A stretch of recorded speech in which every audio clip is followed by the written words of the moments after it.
विकास भवन हो, हॉस्पिटल हो, सारे जगहों पे आपका हिस्सा है और सारे जगहों पे आपके हिस्से को लूटा जाता है।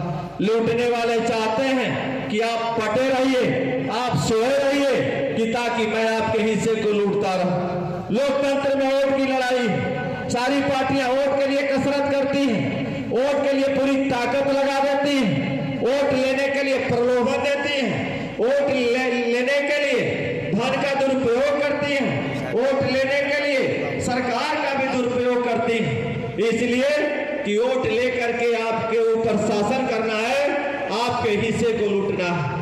इसी लड़ाई को लेकर के जनता क्रांति पार्टी राष्ट्रवादी के सभी पदाधिकारी और सभी कार्यकर्ता लगातार काम कर रहे हैं। इस पे आपको एक बार भरोसा करना चाहिए।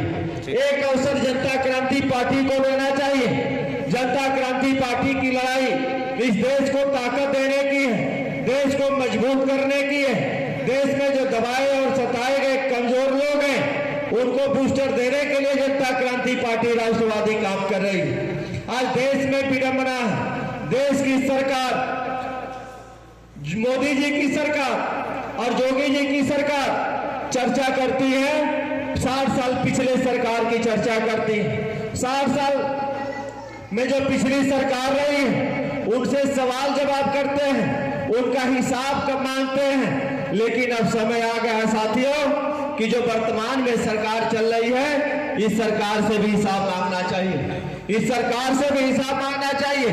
कभी बेरोजगारी पे देश का प्रधानमंत्री मोदी जी चर्चा नहीं किए, प्रदेश के मुख्यमंत्री योगी जी कभी बेरोजगारी पे चर्चा नहीं किए, कभी स्वास्थ्य पे चर्चा नहीं किए, कभी शिक्षा पे चर्चा नहीं की। आप लोग सुने होंगे, आप लोग देखे भी होंगे, आप लोग जानते भी हैं। दुनिया के सारे लोग कहते हैं, दुनिया की सारी सरकारें कहती हैं, दुनिया के सारे विद्वान विचारक कहते हैं कि जब तक आप पढ़ोगे नहीं तब तक आगे बढ़ोगे नहीं। पढ़ाई पे सरकार का ध्यान नहीं है। एक तरफ प्राइवेट विद्यालय, एक तरफ सरकारी विद्यालय। प्राइवेट विद्यालय में आपका बेटा पढ़ेगा तो 5,000 रुपया महीना फीस लगेगा, 10,000 रुपया महीना फीस वाले भी सरकारी विद्यालय है, 1-1 लाख रुपया फीस वाले भी सरकारी विद्यालय है।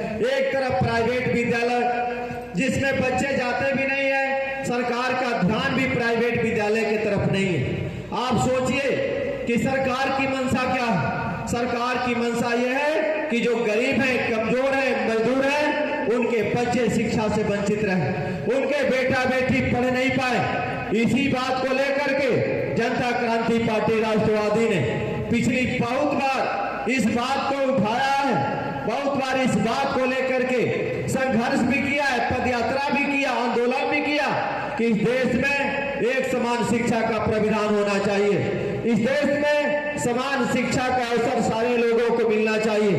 और जो प्राइवेट विद्यालय है उन सारे प्राइवेट विद्यालय को सरकार को कानून बना करके बंद करना चाहिए, चाहे वो doctor, master, engineer, professor, IAS, PCS, विधायक, सांसद, मंत्री, मुख्यमंत्री का बेटा, प्रधानमंत्री का बेटा हो, सारे लोगों को एक साथ एक जगह सरकारी विद्यालय में पढ़ने के लिए मजबूर करना चाहिए।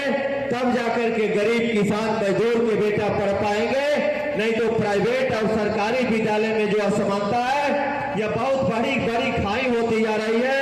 एक तरफ प्राइवेट विद्यालय का आतंक फैल रहा, फीस के नाम पे लूट हो रही, किताब के नाम पे लूट हो रही, शुल्क के नाम पे लूट मची हुई है। और लूटने वालों का समर्थन उत्तर प्रदेश और देश की सरकार कर रही है, विपक्ष के नेता कर रहा है। कोई भी नेता इस पे बोलने के लिए तैयार नहीं है, चाहे वो विपक्ष में बैठा हो, चाहे शासन कर रहा हो, कोई भी नेता बोलने के लिए तैयार नहीं है। लेकिन जनता क्रांति पार्टी राष्ट्रवादी अकेले इस बात को कह रही है कि जो उत्तर प्रदेश और भारत में शैक्षणिक व्यवस्था है वो बहुत ही